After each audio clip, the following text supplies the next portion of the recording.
BSE को सेबी से Sensex next 30 का डेरिवेटिव कॉन्ट्रैक्ट लॉन्च करने की मिल गई है मंजूरी।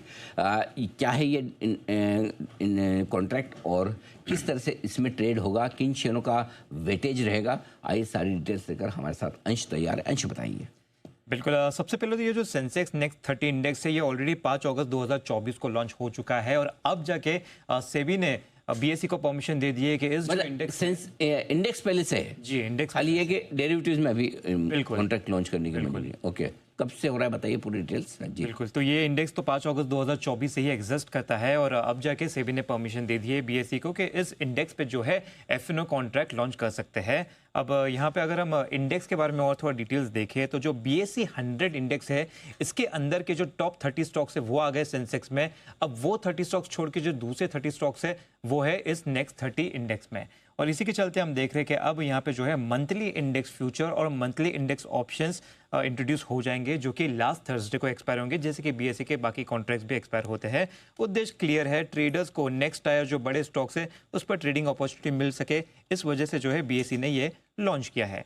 अब इस इंडेक्स के जो टॉप कॉन्स्टिट्यूएंट्स देखे तो यहाँ पे श्रीराम फाइनेंस सबसे टॉप पे नजर आ रहा है, लगभग 5.8% का इसमें वेटेज है। इसके अलावा Hindalco 5%, Vedanta 4.6%, JSW steel 4.5%, Bajaj auto 4.3%, Eicher motor, ONGC, Grasim, coal India और नेस्ले जैसे स्टॉक है जिसमें 3 से 4% का जो है हैवी वेटेज है इस पर्टिकुलर इंडेक्स में। अब इसी अगर सेक्टर वाइज देखें तो कॉमोडिटी का सबसे ज्यादा यहाँ पे जो है हिस्सा आता हुआ दिख रहा है, यानी कि मेटल क्षेत्र का करीबन 20% यहाँ पे हिस्सा है। इसके अलावा फाइनेंशियल सर्विसेज में देखें तो लगभग 17.5% का हिस्सा है और कंज्यूमर डिस्क्रिशनरी में देखें तो लगभग 17% का हिस्सा है।